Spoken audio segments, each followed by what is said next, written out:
पश्चिम के divine studio पर BMC ने बुलडोजर से बड़ी कार्रवाई की है। इस कार्रवाई के विरोध में गोपाल शेट्टी ने कहा कि यह जो स्टूडियो है ये बीजेपी के बहुत ही पुराने कार्यकर्ता का है और सभी परमिशन और अनुमति के बाद ही ये स्टूडियो बनाया गया था, लेकिन फिर भी बीएमसी इस पे बुलडोजर कार्रवाई कर रही है जिसका वह विरोध कर रहे हैं। वहीं गोपाल शेट्टी ने कहा कि इस तरह से किसी के करोड़ों का नुकसान करना गलत है। गोपाल शेट्टी का कहना है कि अगर कुछ गलत है तो मैं उसके खिलाफ हूँ, लेकिन अगर कुछ सही है तो वह हमेशा उस व्यक्ति के साथ खड़े हैं। यही वजह है कि इस तोड़क कार्रवाई के दौरान स्टूडियो पर खुद गोपाल शेट्टी पहुंचे और उन्होंने जिस प्रकार से देखा कि वहां पर बुलडोजर चलाकर किस तरह से पूरे स्टूडियो की तोड़फोड़ की गई थी, इसे देखने के बाद गोपाल शेट्टी पूरे आक्रोशित हो गए। और गोपाल शेट्टी ने मीडिया से बातचीत में क्या कुछ कहा है, देखिए।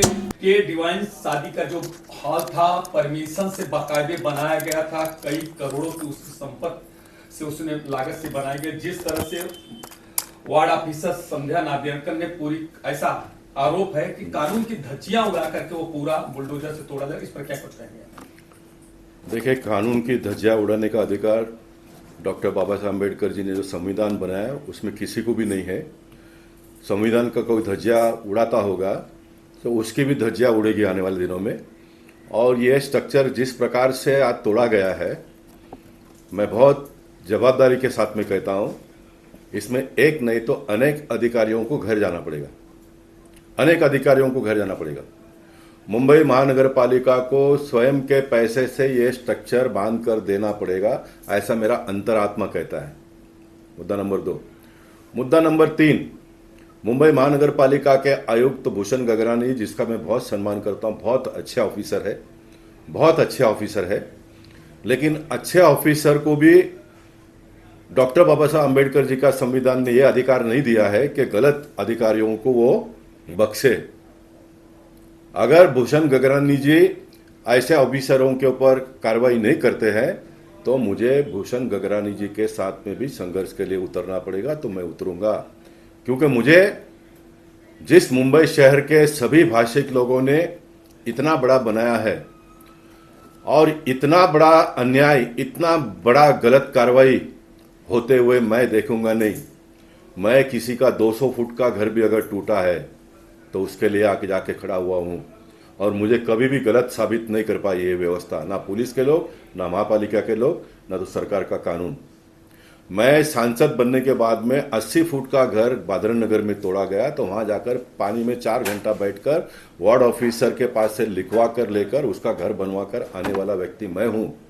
और इस बोरीवली में परमिशन लेने के बाद 46 लाख रुपया महानगर पालिका को 6 महीने का भरने के बाद महाराष्ट्र गवर्नमेंट ने बनाया हुआ कायदा डीसीपीआर, जिसमें व्यवस्था है 6-6 महीने का परमिशन, 3 साल। अभी ये बोलना अच्छा नहीं है, ना समझ अधिकारी इसमें सब आ गया। उनको लगता है कि 6 महीने के बाद में खोलने का, फिर वो परमिशन देंगे, फिर ऐसा नहीं है। ये 3 साल तक इसको आप आगे चला सकते हो, ये कायदा कहता है, ये कायदा कहता है। कायदे में ये भी कहा गया है कि 3 साल के बाद में भी उसको दे सकते हैं, ये भी लिखा गया है। और ऐसे समय पर जब कोर्ट में एक केस चल रहा था गोरेगांव में, कल तारीख था उसका, अब ये कोर्ट को लिमिटेड पावर है, बाकी का पावर हाई कोर्ट में जाकर लेना पड़ता था। कल ये कोर्ट ने जो बातें थी वो मानी नहीं। उसको कल वकील ने कहा कि हम हाई कोर्ट में जा रहे, और हाई कोर्ट में जाने का ये जन्मसिद्ध अधिकार है, फंडामेंटल राइट है। उसके बावजूद भी जब आज कोर्ट में गए, उसके पहले ही सब व्यवस्था करके तोड़ना ये कितना उचित है, ये वही जाने, तोड़ने वाले ही जाने। अगर कोई इलीगल काम किया होगा और गलत दस्तावेज लेकर कोर्ट में गया होगा, कोर्ट को गुमराह किया होगा और कोर्ट का ऑर्डर आया होगा कि तोड़ दो, कोर्ट ने तोड़ो बोला ही नहीं है।